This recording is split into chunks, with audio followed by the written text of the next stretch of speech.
Bonjour à tous pour ce nouveau numéro de CGTV. Bonjour aux agents, aux camarades, aux syndicats, à la direction générale, au cabinet, bref, à tous ceux qui nous regardent.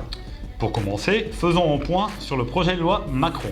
Et oui, le 9 avril dernier, à l'appel des organisations syndicales CGT, FO, FSU Solidaire, plus de 300 000 salariés et retraités privés d'emploi se sont réunis dans les 86 rassemblements et manifestations en province et à la grande manifestation à Paris. Les manifestants ont exprimé avec enthousiasme et détermination leurs exigences en matière de salaire et de pension, d'emploi, d'amélioration des conditions de travail, de protection sociale, mais aussi pour un développement des services publics qui répondent aux besoins de la population.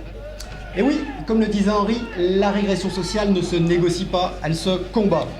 Malgré tout, le gouvernement persiste et signe et redégaine le 49.3 qui lui permet de passer en force un texte de loi qui est loin de faire l'unanimité. À ce jour, le texte continue son parcours au Sénat pour revenir à l'Assemblée en juillet. Pour un autre 49.3 49.3 une fois, 49.3 deux fois, 49.3 trois fois, à te juger. Vendu! Autres lois qui vont impacter les usagers et les agents, les lois MAPTAM et NOTRe. Mais quels sont ces acronymes? Modernisation de l'action publique des territoires et d'affirmation des métropoles et nouvelle organisation territoriale de la République. Redécoupage des régions, création de nouvelles grandes métropoles, intercommunalité à marche forcée et transfert de compétences. C'est flou. Tout de suite, pour y voir plus clair, retrouvons notre expert Michel God. Effectivement, je vais vous présenter de façon très simplifiée ces deux réformes ces deux lois que sont la loi MAPTAM et la loi NOTRe. Nous avons donc, d'une part, l'État, avec la création de grandes régions, puis la création donc de métropoles. À partir de là, nous avons un transfert de compétences vers ces métropoles. Avant, bien entendu, on peut constituer ce qu'on appelle des communautés urbaines. Nous transférons donc les compétences et les agents qui vont avec. Ensuite, nous retrouvons les communes, qui elles-mêmes restent tout à fait libres d'administrer leur collectivité, hormis les compétences qui ont été transférées via la communauté urbaine, via les métropoles. Les régions pourront elles-mêmes prendre les compétences. Nous avons droit des économies, des gains d'échelle, c'est-à-dire que 1 plus 1 égale 1. Il me semble que c'est clair. Ouais, c'est pas gagné. Et notre territoire n'y échappe pas. Un processus est engagé pour transformer Saint-Étienne Métropole en communauté urbaine au 1er janvier 2016. De fait, les 45 communes adhérentes seraient obligées de transférer certaines compétences ainsi que leurs agents. Attendez, et les 14e mois, la thune, on va la toucher? Alors, vous voulez parler plutôt du régime indemnitaire, hein, ce n'est pas un 14e mois, c'est un régime indemnitaire qui est basé en fonction de la manière de servir. Alors pour les jours du maire, je vous arrête tout de suite, nous allons faire un benchmark. C'est alors une comparaison entre les 45 communes du temps de travail et les chèques déjeuner, Et la mutuelle. le casque. Alors tout ça se relie, tout ça se rejoint. Non, pas de violence, arrêtez la violence. Le DGS, s'il vous plaît, le DGS. Qui fera quoi? Quels interlocuteurs pour les usagers? Hausse d'impôts? Conditions de transfert des agents, mobilité, carrière, rémunération, à terme, destruction d'emplois. Ce projet se construit dans la précipitation, sans consultation ni débat avec les populations. Et sans véritable dialogue social avec les organisations syndicales, bien entendu.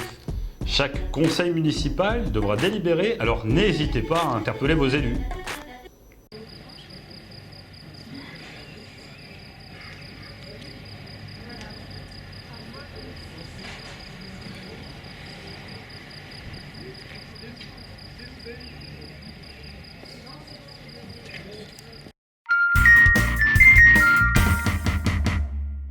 Ratio d'avancement de grade.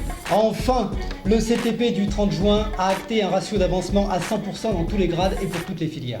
Pour rappel, la CGT est pour un déroulement linéaire de la carrière et à ce titre revendiqué, comme l'ensemble des autres OS, les 100% depuis 2008. C'est bien suite à la mobilisation du 18 novembre dernier à l'appel de la CGT que Monsieur le maire s'était déclaré favorable à cette mesure et avait demandé une étude afin d'en estimer le coût.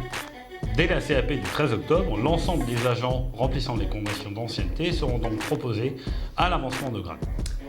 Encore une fois, camarades, seule la lutte paye.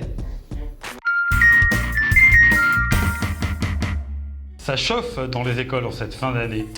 Et oui, en plus d'un nouveau dispositif dans le cadre de la réforme des rythmes scolaires à la rentrée, les agents des écoles viennent d'apprendre la suppression de 3 demi-postes dans les cantines du Soleil, Montchauvet et Grand Clos. 3 écoles placées en réseau d'éducation prioritaire. La direction justifie ces suppressions par une baisse de fréquentation sur 2014-2015. Les agents contestent des chiffres approximatifs, les inscriptions n'étant pas terminées, et insistent sur le fait que la charge de travail au niveau du nettoyage reste identique. Une entrevue a été urgemment demandée par la CGT. Dossier à suivre. Les agents seront restés mobilisés à la rentrée si la municipalité n'entend pas leurs arguments.